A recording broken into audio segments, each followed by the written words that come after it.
साथियों नमस्कार, स्वागत है आप सभी का उत्कर्ष परिवार में।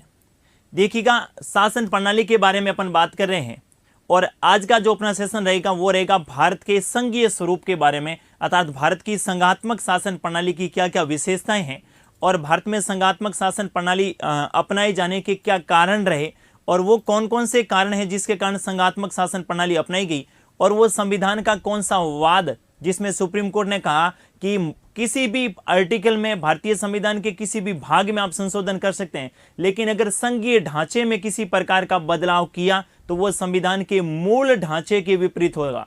मैं क्या कहना चाह रहा हूं, संघीय ढांचा अलग है और मूल ढांचा अलग है। संघीय ढांचा क्या होता है, संविधान के अनुसार भारत में किस प्रकार संघात्मक शासन प्रणाली को अपनाया गया और इनको लेकर संविधान सभा में डॉक्टर भीमराव अंबेडकर का क्या वक्तव्य था, इनके संदर्भ में बात करेंगे। देखिएगा, भारतीय शासन प्रणाली के संघीय स्वरूप के बारे में बात करें। कौन से स्वरूप के बारे में? संघीय स्वरूप।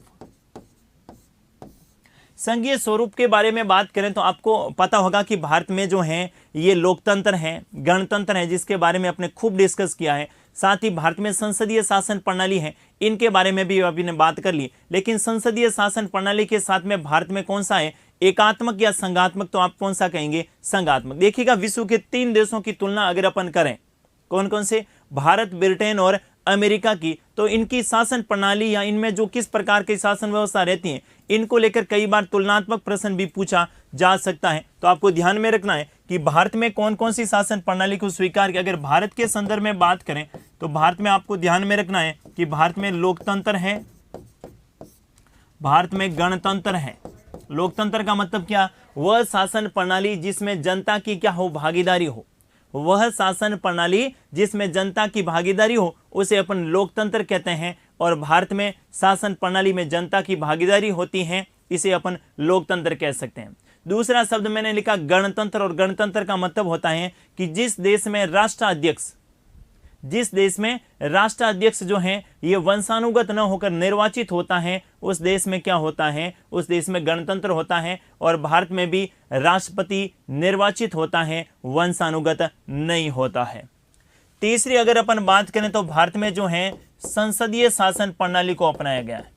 कौन सी? संसदीय शासन प्रणाली को अपनाया गया है। और संसदीय शासन प्रणाली क्या होती है, इसमें उत्तरदायित्व एवं नियंत्रण का सिद्धांत क्या होता है, इनके संदर्भ में अपने खूब बात की थी और इनको लेकर कई बार प्रश्न, संसदीय शासन प्रणाली की विशेषताएं, इनके गुण एवं इनके दोष से संबंधित प्रश्न पूछा जाता है, वो आपको ध्यान में रखना है। और आज जिसके बारे में अपन बात करेंगे वो करेंगे शासन का कौन सा स्वरूप? संघात्मक ढांचा। यानी शासन का कौन सा स्वरूप? संघात्मक। अर्थात भारत की बात करें तो भारत में लोकतंत्र है, भारत में गणतंत्र है, भारत में संसदीय शासन प्रणाली है, और अगर बात करें तो क्या है? संघात्मक शासन व्यवस्था। कौन सी शासन व्यवस्था है? संघात्मक शासन व्यवस्था। क्या होती है संघात्मक व्यवस्था की विशेषता, इसके बारे में अपन बात करेंगे। दूसरा अगर बात करें किनका? अमेरिका का। दूसरा देश कौन सा बात करें तो यहां पर अमेरिका में लोकतंत्र है, अमेरिका में गणतंत्र भी है क्योंकि राष्ट्रपति निर्वाचित होता है। अमेरिका में संसदीय शासन प्रणाली नहीं है। अमेरिका में जो शासन प्रणाली वो कौन सी है? अध्यक्षात्मक शासन प्रणाली। कौन सी शासन प्रणाली? अध्यक्षात्मक शासन प्रणाली। अर्थात वहां पर शक्ति पृथक्करण के सिद्धांत पर क्या दिया गया है? जोर दिया गया है। और साथ ही अमेरिका की बात करें तो वहां पर कैसा है? संघात्मक शासन प्रणाली। कौन सी है? संघात्मक शासन प्रणाली है। यानी अमेरिका और भारत की अगर भिन्नता की बात करें तो यहां पर भारत में संसदीय शासन प्रणाली है और यहां पर कौन सी है? अध्यक्षात्मक शासन प्रणाली। तीसरा जो देश जिसके बारे में अपन बात करेंगे वो कौन सा? आप ध्यान में रखिएगा, ब्रिटेन। कौन सा देश ध्यान में रखेंगे? ब्रिटेन। और ब्रिटेन के बारे में बात करें तो ब्रिटेन में क्या है? लोकतंत्र है। ब्रिटेन में भी क्या है? लोकतंत्र है। लेकिन ब्रिटेन में गणतंत्र नहीं है, ब्रिटेन में क्या है? राजतंत्र है। ब्रिटेन में क्या है? राजतंत्र है, क्योंकि ब्रिटेन में राष्ट्रपति नहीं होता, वहां पर राजा और रानी होते हैं और जो क्या होते हैं? वंशानुगत होते हैं। ब्रिटेन में जो राष्ट्राध्यक्ष होता है ना, वो ब्रिटेन का राष्ट्राध्यक्ष कैसा होता है? वंशानुगत होता है, इसलिए ब्रिटेन में क्या है? राजतंत्र है। ब्रिटेन में भी कौन सी शासन प्रणाली को अपनाया गया है? संसदीय शासन प्रणाली को। कौन सी? संसदीय शासन प्रणाली को अपनाया गया है। लेकिन ब्रिटेन के शासन का स्वरूप कैसा है? एकात्मक है। ब्रिटेन में कैसा है? एकात्मक है। अगर आपसे प्रश्न पूछे कि बताइएगा भारत और ब्रिटेन की शासन प्रणाली में भिन्नता, तो भारत में एक तो क्या है, गणतंत्र है, ब्रिटेन में क्या है, राजतंत्र है। दूसरा, भारत में संघात्मक शासन प्रणाली है, ब्रिटेन में कैसी है, एकात्मक शासन प्रणाली है। तो विश्व के 3 बड़े देशों का तुलनात्मक रूप से भी प्रश्न अपने एग्जाम में कई बार पूछ लिया जाता है कि भारत और संयुक्त राज्य अमेरिका का पूछे या फिर भारत और ब्रिटेन का पूछे। ये सारी बातें आपको ध्यान में रखनी है। अब बात आती है कि भारत में संघात्मक शासन प्रणाली विश्व के कौन से देश से ग्रहण की गई। भारत में संघात्मक शासन प्रणाली विश्व के कौन से देश से ग्रहण की गई, तो आपको ध्यान में रखना है कनाडा। कौन सा ध्यान में रखेंगे, कनाडा। भारत में संघात्मक शासन प्रणाली, संघात्मक शासन प्रणाली या शासन का संघीय स्वरूप, शासन का संघीय स्वरूप, संघीय स्वरूप कहां से ग्रहण किया गया, कनाडा से ग्रहण किया, कनाडा से ग्रहण किया गया, कनाडा से ग्रहण किया गया। अब जब भीमराव अंबेडकर साहब से पूछा गया संविधान सभा में कि बताइए भारत में शासन प्रणाली कौन सी है, तो अंबेडकर साहब ने बड़े स्पष्ट शब्दों में अपनी बात की। उन्होंने कहा कि शांति काल में तो भारत में राज्य अधिक प्रभावशाली होते हैं, लेकिन आपातकालीन परिस्थितियों में केंद्र ज्यादा क्या होता है, शक्तिशाली होता है। लेकिन बाद में जब ये बहुत सारे आयोग जो केंद्र राज्य संबंधों को लेकर बने थे, जैसे सरकारी आयोग हो गया, मदन मोहन पुंसी आयोग हो गया, या फिर जो प्रशासनिक सुधार आयोग हो गए, इन सब ने माना कि भारत में कैसी व्यवस्था है, संघात्मक शासन व्यवस्था है। तो ये भी आपको ध्यान में रखना है। संविधान में कहीं पर भी संघात्मक या एकात्मक जैसे शब्दों का उल्लेख नहीं किया गया है।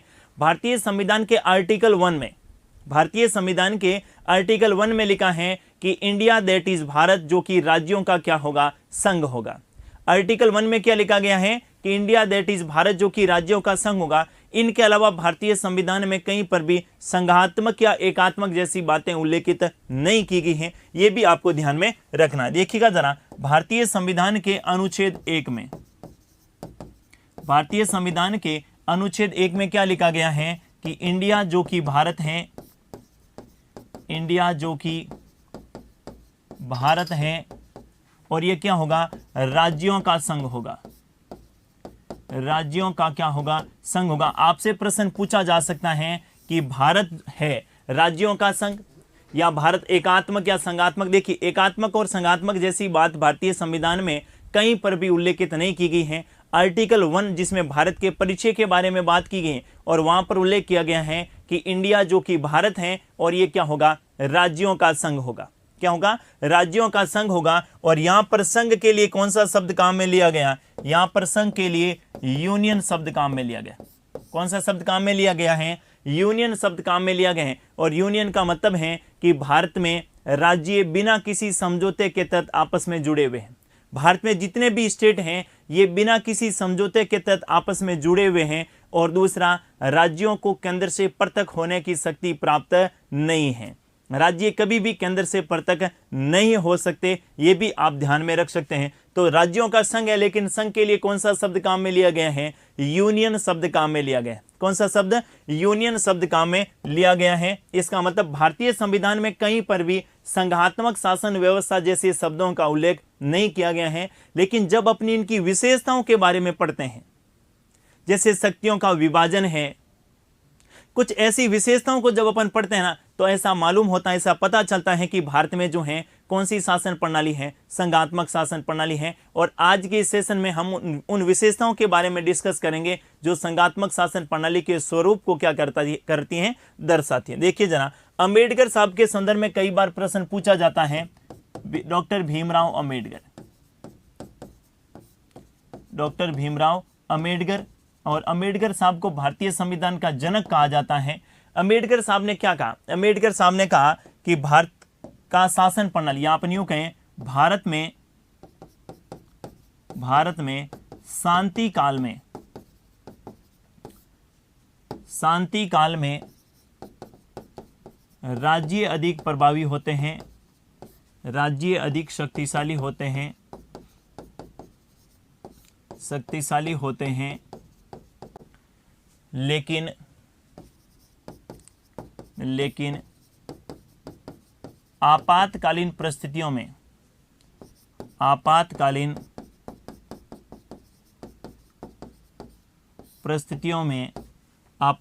परिस्थितियों में संघ या केंद्र को अधिक शक्तिशाली बनाया गया है। तो कई ऐसे विद्वान हैं जो इसे भारत को अर्ध संघात्मक या परिसंघीय ढांचा भी कहते हैं, क्योंकि इसमें पूरी तरीके से न तो अपन संघात्मक की बात कर सकते हैं और न ही क्या है एकात्मक की बात कर सकते हैं। तो कुछ ऐसे विद्वान थे जिन्होंने भारत को क्या कहा था कि ये तो परिसंघात्मक है या फिर अर्ध संघात्मक है। ये भी ध्यान में रखना है, क्योंकि अपन न तो ब्रिटेन की तरह पूरी तरीके से एकात्मक हैं और न ही अमेरिका की तरह ही पूरी तरीके से क्या है संघात्मक हैं। हमने मध्यम मार्ग को चुना, अर्थात कुछ विशेषताएं एकात्मक की हैं और कुछ विशेषताएं संघात्मक की हैं। अतः अपन इसे परिसंघीय या फिर अर्ध संघात्मक शासन प्रणाली के नाम से भी जान सकते हैं। लेकिन केंद्र राज्य संबंधों को लेकर बात करें तो बहुत प्रकार के ऐसे आयोग बने थे, उन्होंने कहा कि भारत परिसंघीय नहीं है, भारत में संघात्मक शासन प्रणाली। तो ये भी आपको ध्यान में रखना है। देखिएगा जरा, भारत ब्रिटेन की तरह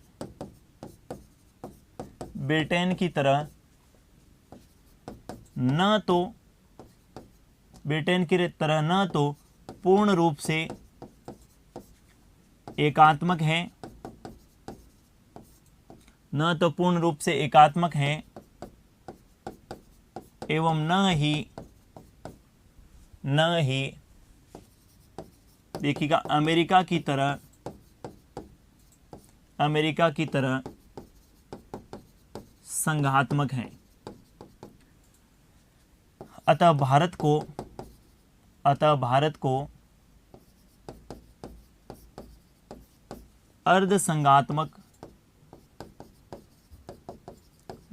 अर्ध संघात्मक या परिसंघीय भी कहा जाता है। अर्ध संघात्मक या परिसंघीय भी कहा जाता है। क्या कहा जाता है? अर्ध संघात्मक या परिसंघीय भी कहा जाता है। यह भी आपको ध्यान में रखना है। नेक्स्ट क्या ध्यान में रखेंगे? केंद्र राज्य संबंधों को लेकर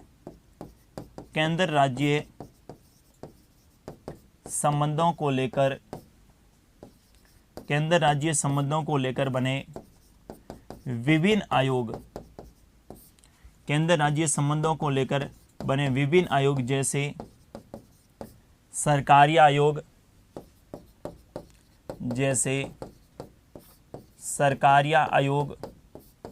1983 एवं मदन मोहन पुंसी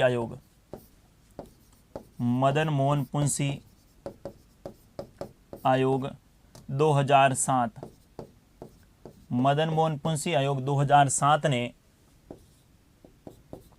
भारत को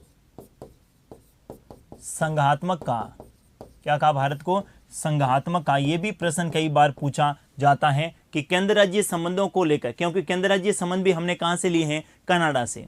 तो केंद्र राज्य संबंधों को लेकर जो विभिन्न आयोग बने थे, जैसे सरकारी आयोग 1983 में बना था रणजीत सिंह सरकारिया की अध्यक्षता में। 2007 में जब देश में मनमोहन सिंह प्रधानमंत्री हुआ करते थे, उस समय जो है मदन मोहन पुंसी आयोग बना और इन्होंने कहा कि भारत जो है ये इसमें संघात्मक शासन प्रणाली है। ये भी आपको ध्यान में रखना है। देखिएगा 1994 में सुप्रीम कोर्ट का एक वाद आता है, आपने सुना होगा इसके बारे में। जब अपने आर्टिकल 356 पढ़ा था तब मैंने उन वाद के संदर्भ में बात की थी। वाद कौन सा था? SR बॉम्बई बनाम कौन सा राज्य? कर्नाटक राज्य। और SR बॉम्बई बनाम कर्नाटक राज्य ने सुप्रीम कोर्ट SR बॉम्बई बनाम कर्नाटक राज्य वाद में सुप्रीम कोर्ट ने क्या कहा कि ये जो संघात्मक ढांचा है भारत का, ये संविधान के मूल ढांचे में शामिल है। अर्थात जो भारत की संघीय विशेषता है उसमें संसद किसी प्रकार का संशोधन नहीं कर सकती। ये प्रश्न भी पूछा जा सकता है कि सुप्रीम कोर्ट का ऐसा कौन सा वाद था जिसमें भारत को संघीय ढांचे की विशेषताओं को मूल ढांचे में शामिल माना। और मूल ढांचे की बात तो सुप्रीम कोर्ट ने कौन से वाद में कही थी? केशवानंद भारती वाद। कौन से वाद में? केशवानंद भारती वाद में। क्योंकि केशवानंद भारती वाद अपने आप में एक बहुत ही महत्वपूर्ण वाद था। इस वाद में सुप्रीम कोर्ट ने कहा कि कहीं पर भी संविधान में किसी भी प्रकार का अमेंडमेंट कर सकते हैं, लेकिन संविधान के मूल ढांचे या संविधान के आधारभूत ढांचे में किसी प्रकार का परिवर्तन नहीं करेंगे।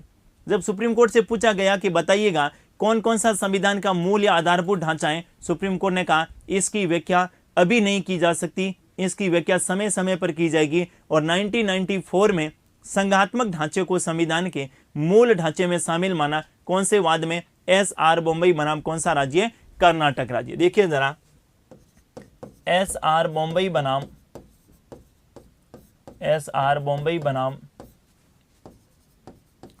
कर्नाटक राज्य, SR बॉम्बई बनाम कर्नाटक राज्य 1994। SR बॉम्बई बनाम कौन सा राज्य? कर्नाटक राज्य 1994। इस वाद में सर्वोच्च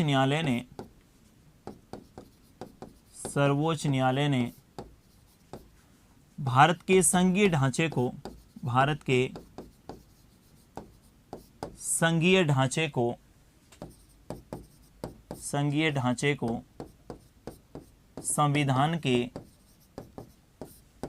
संविधान के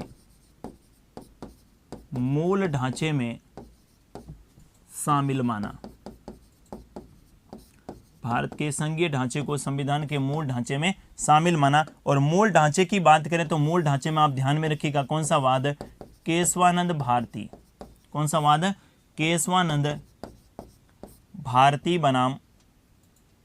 केशवानंद भारती बनाम कौन सा राज्य? केरल राज्य। केशवानंद भारती बनाम कौन सा राज्य? केरल राज्य 1973, जिसमें 13 न्यायाधीशों की संवैधानिक पीठ थी, जिसमें 7-6 से क्या आया था? फैसला आया था। देखिएगा, अब अपन बात करते हैं भारत के संघीय ढांचे की विशेषताओं के बारे में। और संघीय ढांचे की मुख्य विशेषता होती है शक्तियों का विभाजन। किसका विभाजन? शक्तियों का विभाजन। देखिएगा, अगर संघात्मक और एकात्मक के बारे में बात करें तो संघात्मक के संदर्भ में क्या होगा? देखिएगा जरा, अगर संघात्मक के संदर्भ में बात करें तो संघात्मक देशों में भी संविधान होता है और एकात्मक देशों में भी क्या होता है? संविधान। एकात्मक और संघात्मक दोनों देशों में आजकल संविधान के बिना किसी भी देश की शासन व्यवस्था को संचालित नहीं किया जाता। लेकिन संघात्मक में क्या रहेगा? तो आपको ध्यान में रखना है, संघात्मक शासन प्रणाली में संविधान रहेगा और संविधान के द्वारा क्या रहेगा? केंद्र एवं राज्य दोनों को शक्तियां प्रदान की जाएगी। केंद्र एवं राज्य दोनों को क्या प्रदान की जाएगी? शक्तियां प्रदान की जाएगी। संघात्मक में क्या होगा? संविधान के द्वारा राज्यों को क्या मिलेगी? शक्ति मिलेगी। यही तो विशेषता है। संघात्मक में क्या होगा? संविधान के द्वारा राज्यों को क्या मिलेगी? शक्ति मिलेगी। जबकि एकात्मक के बारे में बात करें तो एकात्मक में भी संविधान होगा और संविधान की सारी शक्तियां किस में निहित होगी? केंद्र में। किस में निहित होगी? और केंद्र किनको शक्तियां प्रदान करेगा? राज्यों को प्रदान करेगा। इसे अपन क्या कहेंगे? एकात्मक। देखिएगा, भारत के संदर्भ में बात करें तो आपको पता होगा भारतीय संविधान के भाग 5 में, कौन से भाग में? भारतीय संविधान के भाग 5 और भाग 5 के अनुच्छेद 52 से लगाकर 151 तक कौन सी सरकार के बारे में बात की गई है? केंद्र सरकार, जिसे अपन संघ सरकार कहते हैं। इसमें राष्ट्रपति, इसमें प्रधानमंत्री, मंत्री परिषद, संसद जिसमें लोकसभा और राज्यसभा से संबंधित प्रावधान किए गए। यानी संविधान केंद्र को शक्तियां प्रदान करता है। लेकिन जैसे ही अपन भारतीय संविधान का कौन सा भाग पढ़ेंगे? भाग 6 पढ़ेंगे। और भाग 6 के अगर आर्टिकल की बारे में बात करें 152 से लगाकर 237 तक राज्यों के प्रशासन के संदर्भ में भी प्रावधान किए गए। किसके संदर्भ में? राज्यों के प्रशासन के संदर्भ में भी प्रावधान किए गए हैं। इसका मतलब संविधान जो है केंद्र को भी शक्तियां प्रदान करता है और संविधान राज्यों को भी शक्तियां प्रदान करता है। राज्यों को शक्तियां केंद्र नहीं दे रहा, राज्यों को शक्तियां कौन दे रहा है? संविधान दे रहा है। यही तो मुख्य विशेषताएं किनकी? संघात्मक शासन की। लेकिन अगर एकात्मक की बात करें तो वहां शासन की संपूर्ण शक्तियां किस में निहित होती? केंद्र में होती हैं। और केंद्र किनको? राज्यों को क्या प्रदान करता है? शक्तियां प्रदान करता है। तो राज्य की, वो केंद्र की इच्छा पर डिपेंड करेगा कि वो राज्यों को शक्तियां दे अथवा नहीं दे। यहां पर तो संविधान दे रहा है, न कि कौन दे रहा है? केंद्र दे रहा है। जिस प्रकार केंद्र में राष्ट्रपति होता है उसी प्रकार राज्य में कौन होता है? राज्यपाल होता है। जिस प्रकार केंद्र में कार्यपालिका होती है इसी प्रकार राज्य में भी कार्यपालिका होती है। जिस प्रकार केंद्र में विधायिका होती हैं कानून निर्माण के लिए, उसी प्रकार राज्य में भी क्या होती हैं, विधायिका होती हैं। ये क्या है, संघात्मक। और भारत में ये सारी विशेषताएं हैं, इसीलिए अपन भारत को क्या कहते हैं, संघात्मक शासन व्यवस्था, या भारत में संघीय ढांचा जो है वो कह सकते हैं। देखिएगा, विशेषताओं के संदर्भ में बात करें, सबसे पहली विशेषता अपन जानेंगे वो कौन सी रहेगी, आपके शक्तियों का विभाजन। शक्तियों का विभाजन। शक्तियों के विभाजन के बारे में बात करें तो संविधान के द्वारा कौन से ऐसे विषय जिस पर कानून केंद्र बनाएगा, कौन से ऐसे विषय जिस पर कानून राज्य बनाएंगे। अगर शक्तियों का सही ढंग से विभाजन किया गया है, शक्तियों का केंद्रीकरण नहीं है, शक्तियों का विभाजन किया गया है, उस देश में क्या रहेगी, संघात्मक ढांचा रहेगा, संघात्मक शासन व्यवस्था रहेगी। और भारतीय संविधान की 7वीं अनुसूची और भारतीय संविधान के आर्टिकल 246 को जब अपन पढ़ते हैं तो वहां पर संघ सूची भी है, और संघ सूची में जो विषय रहते हैं उन पर कानून केंद्र बनाता है, और केंद्र में कौन बनाता है, संसद। जो राज्य सूची है, राज्य सूची पर कानून राज्य की विधानमंडल बनाते हैं। राज्य सूची के विषय कौन कौन से रहेंगे वो आपके संविधान में उल्लेखित किए गए हैं। तो राज्य सूची के किसी भी विषय पर केंद्र कानून नहीं बना सकती। अगर बनाया है तो न्यायिक पुनरावलोकन की शक्ति भी हमारे पास है, यानी सुप्रीम कोर्ट ऐसे कानूनों को क्या कर देगा, समीक्षा करेगा, उनका पुनरावलोकन करके ऐसे कानूनों को क्या कर देगा, समाप्त कर देगा, जो है तो राज्य सूची का, लेकिन बनाया किसने है, केंद्र ने। कुछ अपवादों को छोड़कर, मैं क्या कह रहा हूं, कुछ अपवादों को छोड़कर, जैसे राज्य सूची का कोई विषय है और वो राष्ट्रीय महत्व का है, तो ऐसे विषय पर कानून केंद्र बना सकती हैं। वो एक अलग मुद्दा है, आपातकाल के समय बना सकती हैं। लेकिन अगर सामान्य परिस्थितियों के बारे में बात करें तो राज्य सूची में जो विषय हैं उन पे कानून राज्य की सरकारें बनाएगी, मतलब राज्य की विधानमंडल के द्वारा बनाया जाएगा। देखिए जरा, शक्तियों का विभाजन में क्या ध्यान में रखेंगे, संघात्मक शासन व्यवस्था की, संघात्मक शासन व्यवस्था की मुख्य विशेषता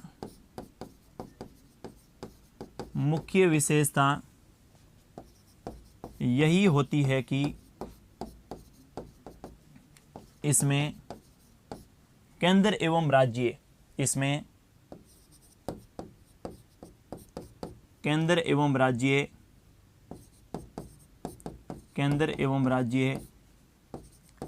दोनों को कानून निर्माण के संबंध में अलग अलग शक्तियां प्रदान की गई हो, अलग अलग शक्तियां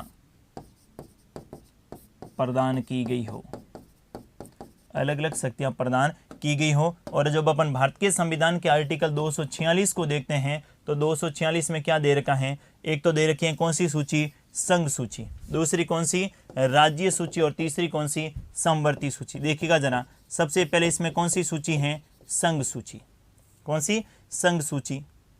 दूसरी जो रहेगी कौन सी, राज्य सूची, दूसरी कौन सी रहेगी, राज्य सूची, और तीसरी कौन सी रहेगी, समवर्ती सूची। कौन सी सूची, समवर्ती सूची। संघ सूची की बात करें तो संघ सूची में जो भी विषय रहेंगे, संघ सूची में जो भी विषय रहेंगे, इन पे कानून किन के द्वारा बनाया जाएगा, केंद्र के द्वारा, और केंद्र में कानून कौन बनाती है, संसद। राज्य सूची में जो भी विषय रहेंगे, इस विषय पर कानून राज्य विधानमंडल बनाएगा। कौन बनेगा, राज्य में कानून किन के द्वारा, विधानमंडल के द्वारा। और समवर्ती में जो है दोनों बना सकते हैं, मतलब संघ भी बना सकता है और साथ में राज्य भी बना सकता है, लेकिन विवाद की स्थिति में संघ के द्वारा बनाए गए कानून क्या रहेगा, प्रभावी रहेगा। यहाँ पर अपन बात करें तो संघ सूची में जो भी विषय, जैसे संघ सूची में वर्तमान में 100 के लगभग विषय हैं, तो 100 विषय पर जो है कानून किन के द्वारा बनाया जाएगा, संसद के द्वारा। दूसरा, राज्य सूची की बात करें तो राज्य सूची में वर्तमान में जो है 61 विषय हैं, इन 61 विषय पर कानून कौन बनाएगा, राज्य विधानमंडल। जैसे भूमि से संबंधित कानून बनाना है, राज्य सरकारें बनाएगी। पुलिस से संबंधित कानून बनाना है, राज्य सरकारें बनाएगी। लोक व्यवस्था, लॉ एंड ऑर्डर से संबंधित कानून बनाना है, राज्य सरकारें बनाएगी। लेकिन अगर रक्षा से संबंधित बनाना है, केंद्र बनाएगी। संचार से संबंधित बनाना है, केंद्र बनाएगी। अपने ऊर्जा से संबंधित बनाना है, तो ये सारे विषय बांट रखे हैं। यही तो क्या है, शक्तियों का विभाजन। और शक्तियों का विभाजन उन्हीं देशों में होता है जहां कौन सी शासन प्रणाली को अपनाया जाता है, संघात्मक। यानी ये जो 61 विषय राज्यों को प्रदान किए गए हैं, इन पे संसद कभी भी कानून नहीं बना सकती, मैं कह रहा हूं कुछ अपवादों को छोड़कर। और अगर संसद ने यहां पर कानून बनाने का प्रयास किया कि पुलिस जो है इस पर कानून संसद बनाएगी, अगर संसद ने ऐसा कोई कानून बनाया तो न्यायपालिका है ना अपने पास, और न्यायपालिका को क्यों और सुप्रीम कोर्ट को क्या दिया गया है, न्यायिक पुनरावलोकन की शक्ति। न्यायिक पुनरावलोकन का मतलब है कि संघीय संतुलन को बनाए रखने के लिए न्यायिक पुनरावलोकन जरूरी है। और संघीय संतुलन का मतलब है संविधान जो शक्तियां राज्यों को दे रहा है, सुप्रीम कोर्ट इनकी क्या करेगा, हिफाजत करेगा, इनकी रक्षा करेगा। कि जब भी राज्यों की किसी शक्ति को केंद्र छीनने का प्रयास करे, सुप्रीम कोर्ट कहेगा भाई साहब ये संविधान किसको उपलब्ध करवा रहा है, राज्य को, तो ये राज्य के कार्य हैं, आप बीच में ना आए। अगर केंद्र फिर भी नहीं मान रहा है तो न्यायपालिका ऐसे कानून को क्या कर देगी, रद्द या समाप्त कर देगी। जो किसने बनाया है, संघ ने बनाया है। कौन सी सूची पर बनाया है, राज्य सूची पर बनाया। क्लियर है। तो पहली विशेषता ध्यान में रखिएगा। पहली विशेषता क्या ध्यान में रखेंगे, शक्तियों का क्या है, विभाजन। और शक्तियों के विभाजन का मतलब संघ सूची, राज्य सूची अलग अलग रहेगी, और राज्य सूची में जो विषय रहेंगे उन विषय पर कानून किन के द्वारा बनाए जाएंगे, राज्य की विधानमंडल के द्वारा बनाए जाएंगे। दूसरा देखिए, दूसरी विशेषता आपको ध्यान में रखनी है, लिखित संविधान। लिखित संविधान एवं संविधान की सर्वोच्चता। लिखित संविधान एवं संविधान की सर्वोच्चता, ये भी किनकी विशेषता है, संघात्मक ढांचे की विशेषता है। लिखित संविधान होने का मतलब कौन कौन सी शक्तियां राज्यों को उपलब्ध होगी, ये सारा का सारा भारतीय संविधान में क्या किया गया है, उल्लेखित किया गया है कि कौन कौन से विषय हैं जिस पर कानून जो है राज्य की विधानमंडल के द्वारा बनाया जाएगा, वो सारा उल्लेखित किया गया है, लिखित संविधान है। और दूसरा क्या है, सर्वोच्चता किसकी स्वीकार की गई है, संविधान की सर्वोच्चता। यानी न तो यहाँ पर न्यायपालिका की सर्वोच्चता है, न ही संसद की सर्वोच्चता है। भारत में सर्वोच्च कौन है, भारत में सर्वोच्च कौन है, आपके संविधान सर्वोच्च है, कॉन्स्टिट्यूशन सर्वोच्च है। यानी न्यायपालिका को भी संविधान के दायरे में रहकर कार्य करना होगा, व्यवस्थापिका को भी संविधान के दायरे में रहकर कार्य करना होगा, और कार्यपालिका को भी संविधान के दायरे में रहकर कार्य करना, और राज्य सरकारों को भी संविधान के दायरे में रहकर कार्य करना होगा। ये क्या है, ये भी किसकी विशेषता अपन कह सकते हैं, संघात्मक ढांचे की विशेषताएं भारत के संघीय स्वरूप की। देखिए जरा, संघात्मक देशों में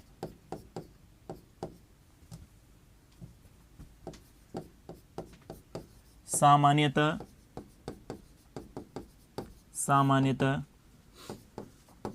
लिखित संविधान होता है। लिखित संविधान होता है एवं संविधान के द्वारा, एवं संविधान में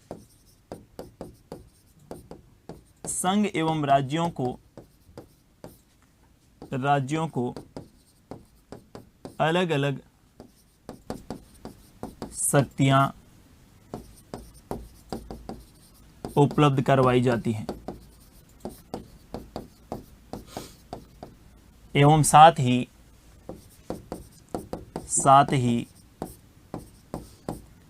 संविधान की सर्वोच्चता को स्वीकार किया जाता है। संविधान की सर्वोच्चता को स्वीकार किया जाता है। संविधान की सर्वोच्चता को क्या किया जाता है, स्वीकार किया जाता है। देखिएगा जरा, अगर बात करें भारतीय संविधान के भाग 5 और भाग 5 के अनुच्छेद कहां से कहां तक, तो आर्टिकल 52 से 151 तक कौन सी सरकार के बारे में बात की गई है, संघ सरकार। और दूसरा, भारतीय संविधान के भाग 6 और भाग 6 के आर्टिकल 152 से लगाकर 237 तक राज्य सरकारों का प्रशासन है। कौन सी सरकार है, राज्य सरकारों का प्रशासन है। तो ये क्या है, लिखित संविधान में, यानी भाग 5 में संघ सरकार से संबंधित प्रावधान किया गए हैं, और भाग 6 में जो है राज्य सरकार से संबंधित प्रावधान किया गए हैं। ये लिखित संविधान है, सारी बातें संविधान में लिखी गई हैं कि ऐसे कौन कौन से, यानी केंद्र की कार्यपालिका कौन होगी, राज्य की कौन होगी, आपके इनके साथ ही केंद्र कौन से विषय पर कानून बनेगा, राज्य कौन से विषय पर कानून बनेगा, सारी बातें उल्लेखित हैं। और सर्वोच्चता किसकी स्वीकार की गई है, संविधान की। यानी अगर यहां पर इनके कार्य तय कर रखें, फिर भी अगर संघ जो है ये राज्य सूची के या राज्य के किसी कार्य पर दबाव बनाने की कोशिश करे तो वहां पर न्यायिक पुनरावलोकन जैसी शक्तियां भी संघात्मक देशों में होती हैं और न्यायिक पुनरावलोकन के माध्यम से ऐसे कानूनों को समाप्त कर दिया जाता है जो संघीय संतुलन के क्या हो, विरोध हो। तो दूसरी विशेषता आप ध्यान में रखेंगे, लिखित संविधान होता है और संविधान की क्या सर्वोच्चता स्वीकार की जाती है। तीसरा आप ध्यान में रखेंगे, न्यायिक पुनरावलोकन की शक्ति। कौन सी ध्यान में रखेंगे, न्यायिक पुनरावलोकन की शक्ति।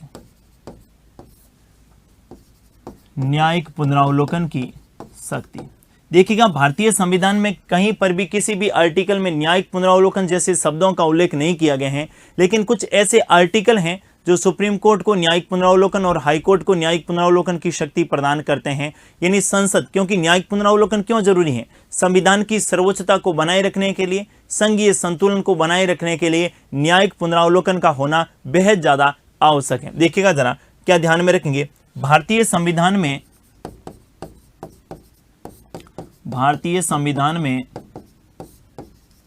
न्यायिक पुनरावलोकन जैसे शब्दों का उल्लेख, न्यायिक पुनरावलोकन जैसे शब्दों का उल्लेख, न्यायिक पुनरावलोकन जैसे शब्दों का उल्लेख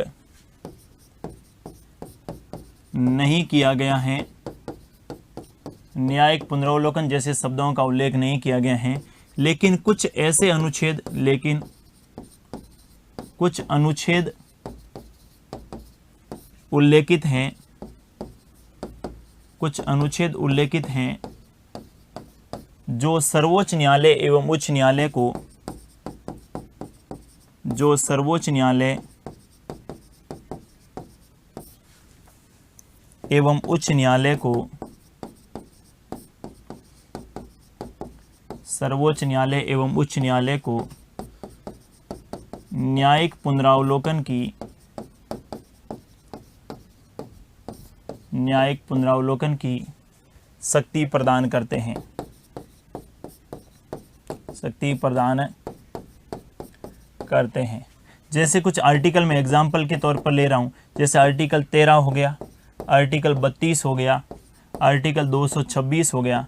और संघीय संतुलन के संदर्भ में बात करें तो यहाँ पर आप ध्यान में रख सकते हैं कौन सा, आर्टिकल 245 हो गया, आर्टिकल 246 हो गया, आर्टिकल 251 हो गया और आर्टिकल 254 हो गया। ये ऐसे आर्टिकल हैं, ये ऐसे अनुच्छेद हैं जो सुप्रीम कोर्ट और हाई कोर्ट को न्यायिक पुनरावलोकन की क्या देते हैं, शक्ति प्रदान करते हैं। और न्यायिक पुनरावलोकन क्यों जरूरी है, ये भी आप ध्यान में रख सकते हैं। न्यायिक पुनरावलोकन जो है ये संघीय संतुलन को बनाए रखने के लिए, किन के लिए, संघीय संतुलन को बनाए रखने हेतु, संघीय संतुलन को बनाए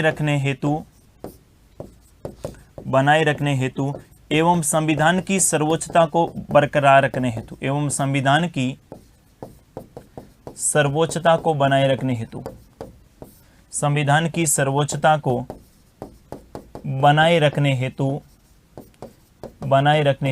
न्यायिक पुनरावलोकन क्या है, जरूरी है। ये आप ध्यान में रख सकते हैं। देखिए, न्यायिक पुनरावलोकन के संदर्भ में बात करें तो न्यायिक पुनरावलोकन में ये सुप्रीम कोर्ट जो है अगर स्वतंत्र हैं तभी इस प्रकार की न्यायिक पुनरावलोकन की शक्तियां रहती हैं। और संघीय शासन प्रणाली वाले देशों में न्यायपालिका का भी स्वतंत्र होना बेहद ज्यादा क्या होता है, आवश्यक होता है।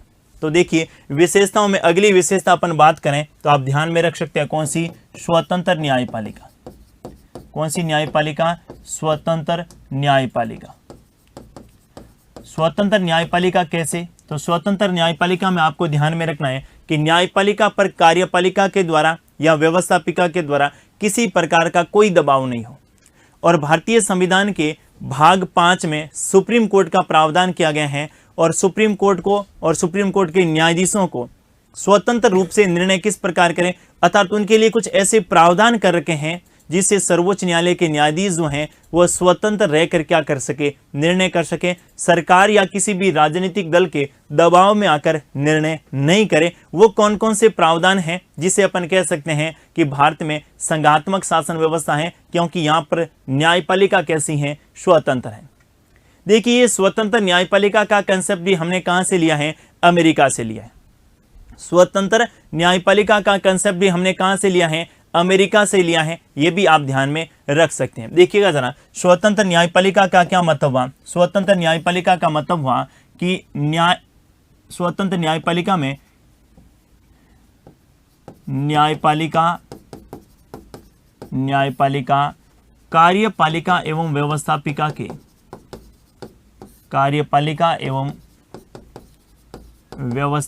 के बिना किसी दबाव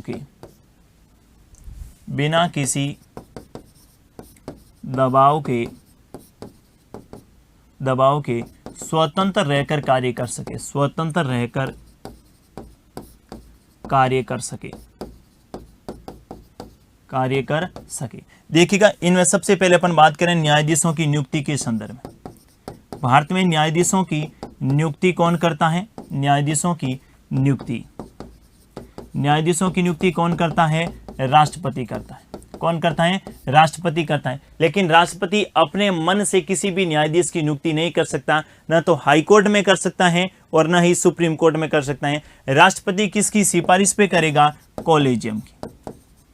राष्ट्रपति किसकी सिफारिश पे करेगा, कॉलेजियम की। और कॉलेजियम में कुल 5 व्यक्ति होते हैं। एक तो होता है सुप्रीम कोर्ट का कैसा न्यायाधीश, मुख्य न्यायाधीश। सुप्रीम कोर्ट का कैसा न्यायाधीश, मुख्य न्यायाधीश। और 4 होते हैं सुप्रीम कोर्ट के कैसे न्यायाधीश, वरिष्ठ न्यायाधीश। सुप्रीम कोर्ट के कैसे न्यायाधीश, वरिष्ठ न्यायाधीश। अर्थात सुप्रीम कोर्ट में न्यायाधीशों की नियुक्ति करनी हो तो यहाँ पर राष्ट्रपति के हाथ में कुछ नहीं होगा। राष्ट्रपति को तो जो नाम कॉलेजियम देगा उसी को राष्ट्रपति सुप्रीम कोर्ट का न्यायाधीश क्या करेगा, नियुक्त करेगा। ये अपने आप में एक स्वतंत्र न्यायपालिका का सबसे अच्छा उदाहरण मैं कह सकता हूँ, क्योंकि यहाँ पर कार्यपालिका का कोई दबाव नहीं है। कॉलेजियम में जो 5 व्यक्ति होते हैं ये तय करते हैं कि सुप्रीम कोर्ट में न्यायाधीश कौन कौन होंगे। और सुप्रीम कोर्ट ही नहीं, भारत में जो 25 हाई कोर्ट हैं उन हाई कोर्टों में न्यायाधीशों की नियुक्ति भी इन कॉलेजियम की सिफारिश के आधार पर की जाती है। आप लोगों ने देखा होगा कि बीच में 99वां कॉन्स्टिट्यूशन अमेंडमेंट हुआ था और एक न्यायिक नियुक्ति आयोग का गठन किया गया था। किसका गठन किया गया था, न्यायिक नियुक्ति आयोग का गठन किया गया था। लेकिन 16 नवंबर 2015 को जस्टिस JS खेर, यानी 2015 में जस्टिस JS खेर, 1 जनवरी लागू हुआ था 2015 को, और 2015 में ही जस्टिस JS खेर की पीठ ने 99वें कॉन्स्टिट्यूशन अमेंडमेंट और इनके साथ ही अपन बात करें न्यायिक नियुक्ति आयोग को क्या कर दिया, समाप्त कर दिया। क्यों कर दिया, और कहा कि स्वतंत्र न्यायपालिका भारत के लिए जरूरी है और न्यायाधीशों की नियुक्ति के लिए कॉलेजियम की व्यवस्था ही सही है, न्यायिक नियुक्ति जो आयोग है ये उचित नहीं है। दूसरा देखिए, न्यायाधीशों की नियुक्ति के बाद अगर न्यायाधीशों को पद से हटाने के बारे में बात करें, न्यायाधीशों को पद से हटाना,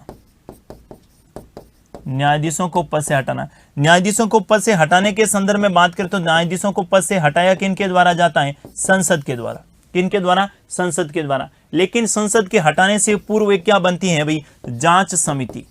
क्या बनती है, जांच समिति। और इस जांच समिति में कितने व्यक्ति होते हैं, 3 व्यक्ति होते हैं। एक कौन होता है, सुप्रीम कोर्ट का मुख्य न्यायाधीश। कौन होता है, सुप्रीम कोर्ट का कैसा न्यायाधीश, मुख्य न्यायाधीश। इनके अलावा एक होता है किसी भी हाई कोर्ट का मुख्य न्यायाधीश। किसी भी हाई कोर्ट का कैसा न्यायाधीश, मुख्य न्यायाधीश। और तीसरा एक होता है पारंगत विधिवेत्ता। पारंगत विधिवेत्ता यानी कानून का जानकार। ये इस बात की जांच करते हैं कि सुप्रीम कोर्ट या हाई कोर्ट के जिस न्यायाधीश पर कदाचार या फिर अक्षमता का आरोप लगा है वो उचित है अथवा नहीं है। और इनके लिए न्यायाधीश जांच अधिनियम भी बनाया गया, कब, 1968 में। यहां पर जांच संसद नहीं करेगी, जांच एक जांच समिति करेगी। और इस जांच समिति में अगर आरोप सही पाए जाते हैं तो ही सुप्रीम कोर्ट और हाई कोर्ट के न्यायाधीशों को पद से हटाया जा सकता है, अन्यथा नहीं हटाया जा सकता। और जांच समिति में कोई भी कार्यपालिका का व्यक्ति शामिल नहीं होता है। अर्थात न्यायाधीशों पर सरकार दबाव बनाकर या संसद दबाव बनाकर उनसे कार्य नहीं करवा सकती कि अगर आपने हमारे पक्ष में निर्णय नहीं दिया तो हम आपको हटा देंगे। नहीं, क्यों? क्योंकि जांच कौन करेगा? जांच समिति, और जांच समिति में एक भी कार्यपालिका और व्यवस्थापिका का व्यक्ति शामिल नहीं होता है। जांच समिति में 3 व्यक्ति होते हैं, एक सुप्रीम कोर्ट का मुख्य न्यायाधीश, एक किसी भी हाई कोर्ट का मुख्य न्यायाधीश और एक पारंगत विधिवेत्ता। क्लियर है? तो यहां पर देखिए, जबकि राष्ट्रपति के संदर्भ में अपन बात कर रहे थे तो राष्ट्रपति को हटाने के लिए जो महाभियोग प्रक्रिया थी वो एक सदन में लाई जाती थी और दूसरा सदन जो है उसको हटाता था, लेकिन यहां पर ऐसा नहीं है, क्योंकि भारत में कौन सी न्यायपालिका है? स्वतंत्र न्यायपालिका। एक एग्जाम्पल मैं और दे रहा हूं स्वतंत्र न्यायपालिका के संदर्भ में। सुप्रीम कोर्ट के न्यायाधीशों का वेतन जो है भारत की संचित निधि से मिलता है और संचित निधि पर भारित होता है, अर्थात उनके कार्यकाल के दौरान उनके वेतन में किसी प्रकार का अलाभकारी परिवर्तन नहीं किया जा सकता। ये भी आप ध्यान में रख सकते हैं। देखिए जरा क्या ध्यान में रखेंगे, सर्वोच्च न्यायालय के न्यायाधीशों को वेतन, सर्वोच्च न्यायालय के न्यायाधीशों को वेतन, सर्वोच्च न्यायालय के न्यायाधीशों को वेतन, न्यायाधीशों का वेतन, सर्वोच्च न्यायालय के न्यायाधीशों का वेतन, न्यायाधीशों का वेतन भारत की संचित निधि पर भारित होता है, भारत की संचित निधि पर भारित होता है, भारित होता है, अर्थात उनके वेतन में, उनके वेतन में कार्यकाल के दौरान, कार्यकाल के दौरान अलाभकारी परिवर्तन, अलाभकारी परिवर्तन नहीं किया जा सकता, अलाभकारी परिवर्तन नहीं किया जा सकता। ये भी एक उदाहरण अपन कह सकते हैं कि इनका स्वतंत्र न्यायपालिका। और स्वतंत्र न्यायपालिका में न्यायाधीशों की नियुक्ति की बात हो, न्यायाधीशों को हटाने की बात हो या इनके वेतन में संसद को वो सारी शक्तियां नहीं होगी, अर्थात न्यायपालिका स्वतंत्र रूप से क्या करेगी? कार्य करेगी। अगली संघात्मक स्वरूप की बात करें तो राज्यसभा, राज्यसभा में राज्यों का प्रतिनिधित्व, राज्यों का प्रतिनिधित्व, राज्यसभा में राज्यों का प्रतिनिधित्व। देखिएगा भारत में संसद है और संसद के 2 सदन हैं। कितने सदन हैं? 2 सदन हैं। कौन कौन से? एक तो है लोकसभा और दूसरी कौन सी है? राज्यसभा। लोकसभा को अपन बोलते हैं जनता का सदन। क्या बोलते हैं? जनता का सदन। जबकि राज्यसभा को क्या बोलते हैं? राज्यों का सदन, राज्यों का सदन। अब राज्यसभा को राज्यों का सदन क्यों बोला जाता है? क्योंकि राज्यसभा जो है राज्यों का क्या करती है? प्रतिनिधित्व करती है। जबकि ये किसका? लोकसभा जनता का क्या करती है? प्रतिनिधित्व करती है। अर्थात राज्यसभा का होना भी संघात्मक शासन व्यवस्था का एक उदाहरण है। क्योंकि राज्यसभा, देखिए संसद में आप सभी को पता है कि सरकार उसी राजनीतिक दल की बनती है जिसका लोकसभा में क्या होता है? बहुमत होता है। और लोकसभा में बहुमत होने का मतलब है कि ये किसी भी प्रकार का परिवर्तन कर सकते हैं। लेकिन बिल लोकसभा में पारित होने के बाद कहां जाएगा? राज्यों में, इस राज्यसभा में जाएगा। यानी राज्य के नाम में परिवर्तन करना हो, राज्य की सीमा में परिवर्तन करना हो, या फिर राज्य की नए राज्य का गठन करना हो। राज्य के गठन करना, आर्टिकल 3 जब हमने पढ़ा था कि नए राज्य का गठन करना, राज्य के नाम में परिवर्तन करना या फिर राज्य की सीमा में परिवर्तन करना, ये सारे के सारे कार्य किनके द्वारा किए जाते हैं? संसद के द्वारा।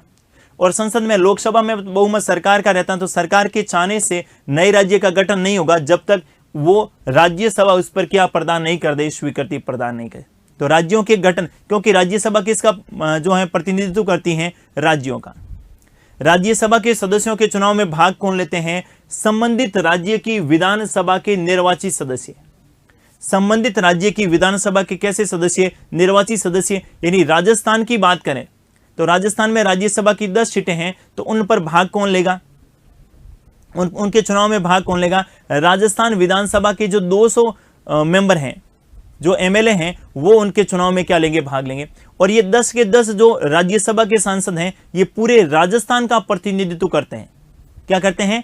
पूरे राजस्थान का प्रतिनिधित्व करते हैं। और राजस्थान से संबंधित किसी भी प्रकार का बिल अगर संसद में रखते हैं, तो मान लो राजस्थान को विभाजन करने की बात हो, तो इनके चाहने से अर्थात राज्यसभा में उसका विरोध हो और राज्यसभा उसे पारित नहीं करे, तो ऐसा नहीं होगा। ये क्या है? ये भी एक संघात्मक शासन व्यवस्था की विशेषता है। राज्यसभा किसका प्रतिनिधित्व करती है? राज्यों का प्रतिनिधित्व करती है। अर्थात लोकसभा में बहुमत होते हुए भी जब तक राज्यसभा की स्वीकृति नहीं मिल जाती, तब तक कोई भी विधेयक अधिनियम नहीं बनेगा।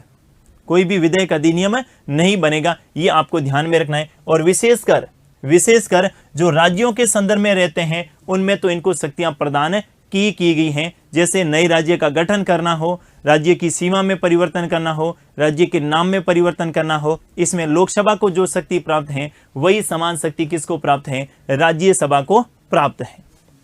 अगली बात करें, देखिएगा जरा, नेक्स्ट अपन बात कर सकते हैं संविधान संशोधन की संघीय ढांचे से संबंधित संविधान संशोधन की जटिल प्रक्रिया। संविधान संशोधन की जटिल प्रक्रिया। संविधान संघीय ढांचे से संबंधित संविधान में जो भी बातें हैं, उनमें संविधान संशोधन की प्रक्रिया क्या है? जटिल। देखिए जरा, आर्टिकल 368 के बारे में अपन बात करें तो आर्टिकल 368 में 2 प्रकार के संविधान संशोधन का प्रावधान किया गया है। एक तो कौन सा? विशेष बहुमत का। कौन से बहुमत का? विशेष बहुमत द्वारा। और दूसरा जो है वो है विशेष बहुमत प्लस आधे राज्यों की अनुमति।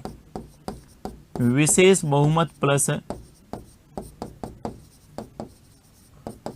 आधे राज्यों का अनुमोदन। विशेष बहुमत प्लस आधे राज्यों का अनुमोदन। ऐसी विशेषताएं जो किनसे जुड़ी हुई है? संघीय ढांचे से संबंधित है। उसमें राज्यों के विधानमंडल से भी क्या लेना पड़ेगा? अनुमोदन लेना पड़ेगा। ऐसी विशेषताएं जो संघीय ढांचे से जुड़ी हुई हैं, उसमें अगर किसी प्रकार का संशोधन करना है तो कम से कम आधे राज्यों का अनुमोदन लेना क्या होगा? आवश्यक होगा। कितने राज्यों का? आधे राज्यों का अनुमोदन लेना आवश्यक होगा। जैसे कुछ एग्जाम्पल मैं बता रहा हूं। राष्ट्रपति के निर्वाचक मंडल में परिवर्तन करना है, क्योंकि राष्ट्रपति के चुनाव में लोकसभा के सदस्य भी भाग लेते हैं। और कौन भाग लेते हैं? राज्यसभा के सदस्य भी लेते हैं और विधानसभाओं के निर्वाचित सदस्य भी भाग लेते हैं। और विधानसभाओं के निर्वाचित सदस्य किस में शामिल होते हैं? राष्ट्रपति के निर्वाचक मंडल में शामिल होते हैं। अर्थात राष्ट्रपति के निर्वाचक मंडल में अगर किसी प्रकार का कोई परिवर्तन करना है तो राज्यों के अनुमोदन की भी क्या रहेगी? आवश्यकता रहेगी। जो शक्तियों का विभाजन कर रखा है आर्टिकल 246 में और 7वीं अनुसूची में, तो 7वीं अनुसूची में किसी प्रकार का परिवर्तन करना है तो कम से कम आधे राज्यों की क्या लेनी पड़ेगा? अनुमोदन लेना होगा। सुप्रीम कोर्ट और हाई कोर्ट के से संबंधित किसी भी प्रकार का कोई परिवर्तन करना है तो यहां पर भी आधे राज्यों से क्या लेना पड़ेगा? अनुमोदन लेना पड़ेगा। यह भी संघात्मक शासन व्यवस्था की एक विशेषता अपन कह सकते हैं। ऐसी बातें भारतीय संविधान में, ऐसी बातें जो किनसे जुड़ी हुई हैं? संघीय ढांचे से जुड़ी हुई हैं। अगर उसमें किसी भी प्रकार का परिवर्तन करना है तो राज्यों के अनुमोदन की भी आवश्यकता होगी। अर्थात अकेले संसद के चाहने से उसमें संशोधन नहीं होगा। जैसे कुछ एग्जाम्पल मैं बता रहा हूं, जैसे राष्ट्रपति के निर्वाचक मंडल से संबंधित, राष्ट्रपति के निर्वाचक मंडल अपन कह सकते हैं। दूसरा, 7वीं अनुसूची में परिवर्तन से संबंधित, 7वीं अनुसूची में परिवर्तन से संबंधित, या फिर अपन कह सकते हैं सुप्रीम कोर्ट और हाई कोर्ट की शक्तियों से संबंधित अगर किसी प्रकार का परिवर्तन करना है तो राज्यों के अनुमोदन की भी क्या रहेगी? आवश्यकता रहेगी। ये क्या है? ये भी संघात्मक विशेषता कह सकते हैं। नेक्स्ट देखिए जरा, अगली आप ध्यान में रख सकते हैं कौन सी? अंतरराज्यीय परिषद। अंतरराज्यीय परिषद, आर्टिकल 263। भारतीय संविधान के आर्टिकल 263 में अंतरराज्यीय परिषद के गठन का प्रावधान किया गया ताकि संघात्मक ढांचा कैसे मजबूत हो, केंद्र और राज्यों के बीच में संबंध कैसे बेहतर बने, इसके लिए आर्टिकल 263 के तहत राष्ट्रपति क्या करेगा, एक अंतरराज्यीय परिषद का गठन करेगा। ये बात संविधान में लिखी थी और मूल संविधान में लिखी थी, यानी 1950 में जब संविधान लागू हुआ था उस समय यह बात उल्लेखित थी, लेकिन अंतरराज्यीय परिषद का गठन नहीं हुआ। फिर बाद में 1983 में जब सरकारी आयोग का गठन किया तो सरकारी आयोग ने अपनी सिफारिशों में कहा कि केंद्र और राज्यों के बीच में अगर अच्छे संबंध रखने हैं और संघात्मक शासन व्यवस्था को अगर मजबूत करना है, संघीय ढांचे को मजबूत करना है, तो अंतर्राज्यीय परिषद का गठन किया जाना चाहिए। तो उसके बाद में 1990 में अंतर्राज्यीय परिषद का क्या किया गया, गठन किया गया। अंतर्राज्यीय परिषद का पदेन अध्यक्ष देश का प्राइम मिनिस्टर होता है, प्रधानमंत्री होता है और सभी राज्यों के मुख्यमंत्री उसमें क्या होते हैं, सदस्य होते हैं। और उसमें इस बात का डिस्कस किया जाता है कि कैसे संघात्मक ढांचे को मजबूत किया जाए, कैसे केंद्र और राज्यों के संबंधों को बेहतर बनाया जाए, जिससे संघात्मक ढांचे की जो विशेषता है, संघात्मक ढांचे की जो अपनी कल्पना कर रखी है, वो क्या हो सके, साकार हो सके। ठीक है, तो आपको ध्यान में रखना है मूल संविधान के आर्टिकल 263 में क्या ध्यान में रखेंगे, मूल संविधान के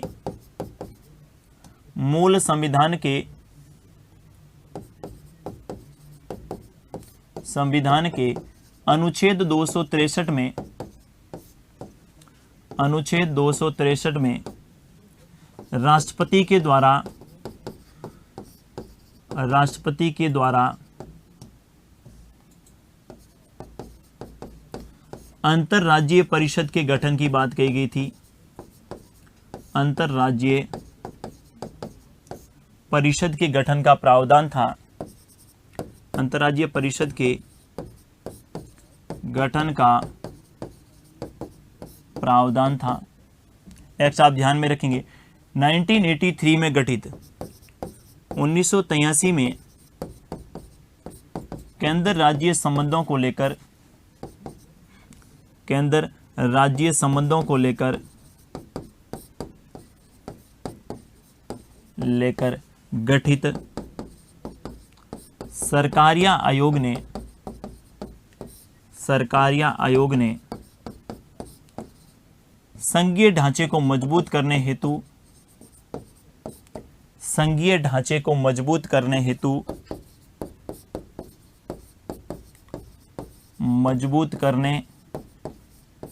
एवं केंद्र राज्य संबंधों को बेहतर बनाने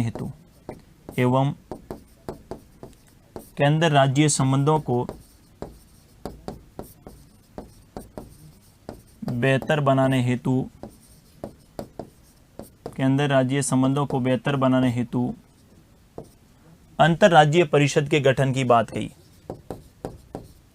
अंतरराज्यीय परिषद का गठन करने को कहा। और उसके बाद में क्या ध्यान में रखेंगे, 1990 में अंतरराज्यीय परिषद का गठन किया गया, जिसमें पदेन अध्यक्ष कौन होता है, प्रधानमंत्री। और इसमें सदस्य कौन होते हैं, सभी राज्यों के मुख्यमंत्री इसमें क्या होते हैं, सदस्य होते हैं। ये भी आपको ध्यान में रखना है। तो अंतर्राज्यीय परिषद भी भारत के संघीय ढांचे को मजबूत करने और भारत की संघात्मक विशेषताओं में शामिल अपन मान सकते हैं। अंतर्राज्यीय परिषद ही नहीं, क्षेत्रीय परिषदों के बारे में बात करें, किसके बारे में बात करें, क्षेत्रीय परिषद। देखिएगा, क्षेत्रीय परिषद का संविधान में कहीं पर भी कोई उल्लेख नहीं है, लेकिन ये भी केंद्र और राज्यों के संबंधों को बेहतर बनाने और आपसी राज्यों के संबंधों को बेहतर बनाने के लिए क्षेत्रीय परिषदों के गठन के संदर्भ में बात करें तो वर्तमान में 6 ऐसी क्षेत्रीय, पहले 5 थी लेकिन वर्तमान में 6 क्षेत्रीय परिषद हैं। और इस क्षेत्रीय परिषद का अध्यक्ष जो है ये देश का गृह मंत्री होता है, और जिस राज्य में क्षेत्रीय परिषद की बैठक होती है उस राज्य के मुख्यमंत्री को भी कई बार क्षेत्रीय परिषद का क्या बनाया जाता है, अध्यक्ष बनाया जाता है। देखिए जरा, केंद्र राज्य संबंधों को बेहतर बनाने, केंद्र राज्य संबंधों को एवं भारत के संघात्मक ढांचे को मजबूत करने हेतु, भारत के संघात्मक ढांचे को मजबूत करने हेतु, संघात्मक ढांचे को मजबूत करने हेतु क्षेत्रीय परिषदों का गठन किया गया है।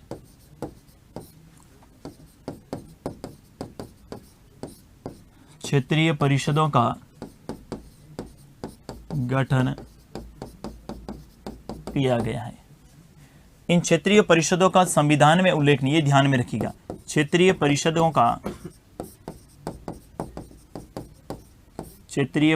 का संविधान में उल्लेख नहीं है, संविधान में उल्लेख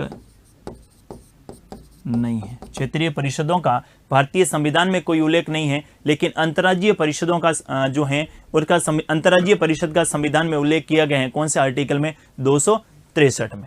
अगला देखिएगा जरा, दोहरी कार्यपालिका एवं विधायिका। नेक्स्ट आप क्या ध्यान में रखेंगे? दोहरी कार्यपालिका एवं विधायिका, दोहरी कार्यपालिका एवं विधायिका। और दोहरी कार्यपालिका एवं विधायिका का क्या मतलब हुआ? तो यहां पर आप ध्यान में रखेंगे, संघ और राज्य दोनों के लिए अलग अलग जो है कार्यपालिका एवं विधायिका का प्रावधान किया गया। किन के लिए? संघ एवं राज्य दोनों के लिए अलग अलग जो है, संघ और राज्य दोनों के लिए अलग अलग क्या है? कार्यपालिका एवं विधायिका है। देखिएगा, संघ के बारे में बात करें तो संघ में भी कार्यपालिका है। संघ की कार्यपालिका के बारे में बात करें या फिर संघ की व्यवस्थापिका विधायिका के संदर्भ, तो यहां पर आप देखेंगे कि संघ की कार्यपालिका में शामिल होता है कौन? राष्ट्रपति। इनके अलावा शामिल कौन होता है? प्रधानमंत्री। और इनके अलावा कौन शामिल होता है? मंत्रिपरिषद। और यहां पर व्यवस्थापिका में कौन होता है? संसद। और संसद के 2 सदन होते हैं, कौन कौन से? एक तो राज्यसभा और दूसरी कौन सी सभा? लोकसभा। और अगर राज्य के संदर्भ में बात करें तो राज्य में भी एक कार्यपालिका रहती है। राज्य में भी क्या होती है? एक कार्यपालिका होती है। और राज्य की कार्यपालिका में शामिल कौन होता है? राज्यपाल। इनके अलावा अपन कह सकते हैं मुख्यमंत्री। और इनके अलावा कौन होता है? मंत्रिपरिषद। और अगर व्यवस्थापिका के संदर्भ में बात करें, व्यवस्थापिका के संदर्भ में बात करें तो यहां पर कौन होता है? विधानमंडल। विधानमंडल। और विधानमंडल के 2 सदन होते हैं, एक तो विधान परिषद और दूसरा कौन सा? विधानसभा। विधानसभा। तो संघ के लिए अलग कार्यपालिका है और राज्य के लिए क्या है? अलग कार्यपालिका। देखिएगा जरा, आर्टिकल के बारे में बात करें तो देखिए, यहां पर कार्यपालिका के संदर्भ में राष्ट्रपति का आर्टिकल 52 संविधान में उल्लेखित है। प्रधानमंत्री का प्रावधान आर्टिकल 75 में है। मंत्रिपरिषद का 74 में अपन कह सकते हैं। यहां पर संसद का 79 है। राज्यसभा का आर्टिकल 80 अपन कह सकते हैं और लोकसभा का आर्टिकल 81, यानी सारा का सारा संविधान में उल्लेखित किया गया है। यहाँ पर राज्यपाल का आर्टिकल 153 अपन कह सकते हैं, मुख्यमंत्री का 164 और मंत्रिपरिषद का 163। विधानमंडल की बारे में बात करें तो विधानमंडल में आप ध्यान में रख सकते हैं कौन सा? आर्टिकल 168। कौन सा ध्यान में रख सकते हैं? 168। यहाँ पर विधानसभा का 170 और विधान परिषद का कौन सा? 171, जिसमें विधान परिषद की संरचना की बात की गई है। और आर्टिकल 169 में विधान परिषद के गठन एवं विधान परिषद की समाप्ति अर्थात विधान परिषद के सृजन एवं उसके समाप्ति के बारे में प्रावधान किया गया। ये क्या है? ये संघात्मक शासन, यानी मैंने कहा ना, ऐसी विशेषताएं भारतीय संविधान में बहुत हैं जो भारत को कैसा बनाती हैं, जिसमें अपन कह सकते हैं भारत जो है संघात्मक है या भारत में संघीय ढांचा है। ये आपको ध्यान में रखना है। अपने एग्जाम में प्रश्न किस प्रकार का पूछा जाएगा? एग्जाम में प्रश्न की बारे में बात करें, सबसे पहला प्रश्न तो ये होगा कि भारत में संघीय ढांचा जो है कहां से लिया गया। पहला विकल्प आपको कनाडा देखना, लेकिन अगर कनाडा नहीं हो तो आप अमेरिका कर सकते हैं। ध्यान से सुनिएगा, मैंने क्या कहा? पहले ऑप्शन कनाडा देखना है, लेकिन अगर कनाडा नहीं मिले तो आप अमेरिका सही कर सकते हैं। ये आप ध्यान में रखेंगे। दूसरा, सुप्रीम कोर्ट का वो वाद ध्यान में रखिएगा, कौन सा? SR बॉम्बे बनाम कर्नाटक राज्य, जिसमें सुप्रीम कोर्ट ने संघीय ढांचों को संविधान के मूल ढांचे में क्या माना? शामिल माना। और मूल ढांचा कौन से वाद में? केशवानंद भारती वाद में। फिर विशेषताओं के बारे में बात करें तो मुख्य विशेषता पूछे तो शक्तियों का विभाजन आपको करना है कि संघीय ढांचे की मुख्य विशेषता कौन सी है, शक्तियों का विभाजन। और शक्तियों के विभाजन में आप जो है संघ सूची और राज्य सूची दोनों ध्यान में रख सकते हैं। इनके अलावा संविधान की सर्वोच्चता, लिखित संविधान, स्वतंत्र न्यायपालिका, इनके अलावा अपन कह सकते हैं दोहरी कार्यपालिका, दोहरी व्यवस्थापिका, साथ ही राज्यसभा का होना, इनके अलावा न्यायिक पुनरावलोकन की शक्ति का होना, ये सारी की सारी क्या है, संघात्मक विशेषता हैं जो भारत को कैसा राष्ट्र बनाती हैं, संघात्मक राष्ट्र बनाती हैं। और केंद्र राज्य संबंधों को लेकर जो सरकारी आयोग बना था या मदन मोहन पुंसी आयोग बना था, उन्होंने भी भारत को संघात्मक कहा था, न कि एकात्मक, ये भी ध्यान में रखिएगा। और साथ में अम्बेडकर साहब ने क्या कहा था कि शांति काल में राज्य अधिक शक्तिशाली हैं, जबकि आपातकाल में संघ या केंद्र अधिक शक्तिशाली हैं। ये आपको ध्यान में रखना है। आज के लिए बस इतना ही, मिलेंगे नेक्स्ट क्लास में, तब तक के लिए थैंक यू, धन्यवाद।